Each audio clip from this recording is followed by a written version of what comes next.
So everybody's talking about CM Punk possibly returning to in-ring wrestling. Well, all I gotta say is, well, it's up to CM Punk. Whatever he chooses, whether he wants to go to WWE, whether he wants to go to AEW, hell, if he wants to go to Impact Wrestling, he could do it. It's his choice.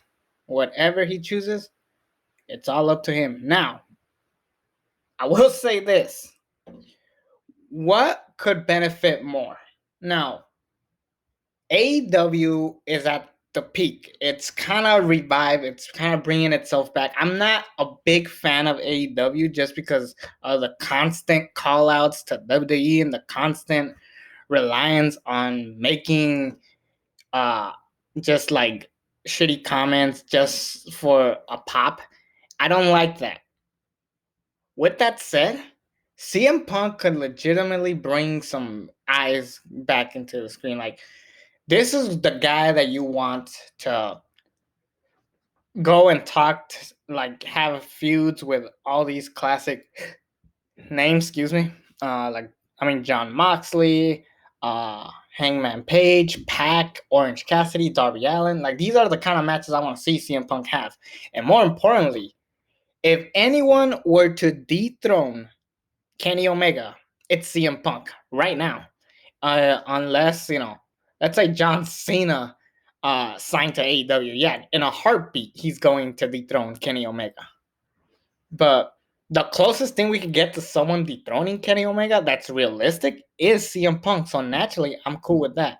There's also talks of Bryan Danielson coming into AEW, which I'm okay with. Now, like I said, I'm not a big fan of AEW getting all these the ex WWE talents. Some of them are cool, some of them are kind of dumb. Like, my favorite WWE signing outside of Cody and like the Elite and like those guys, um like my favorite WWE signings like that they got were Brody Lee, Mr. Brody Lee, and Lance Archer. But a lot of people didn't even know Lance Archer was in WWE. And we didn't have to, but Lance Archer made a big fucking name for himself. Um with Jake the Snake Roberts. And Mr. Brody Lee, it was good. Minus the whole Vince McMahon parody. Brody Lee was awesome. Rest in peace to the guy. He did the best he could in AEW with the time that we did get with him. So kudos for that. Now, on to back to CM Punk. If CM Punk were to go to WWE, it would make sense for him to want to finish off where he started and tell people like, hey, this is me.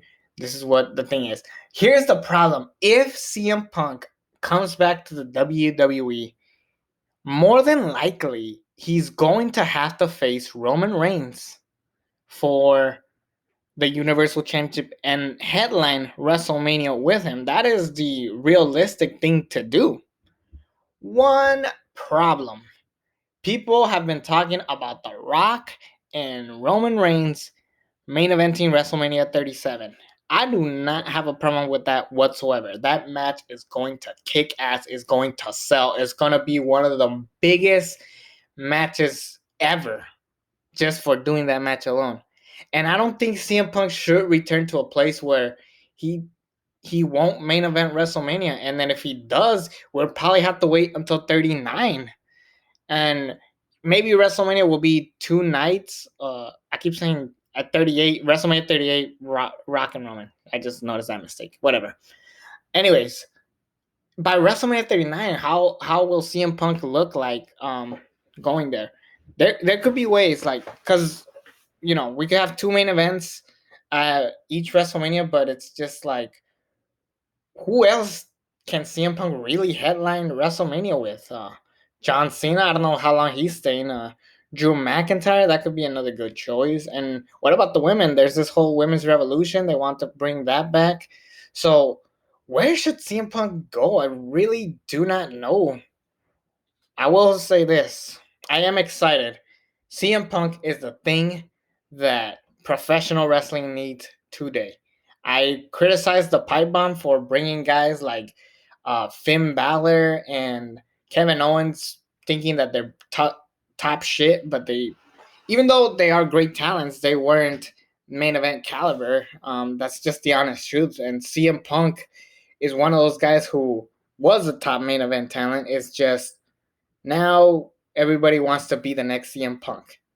But there's only one CM Punk, and we're getting him, and he's coming back wherever he goes. I'm excited.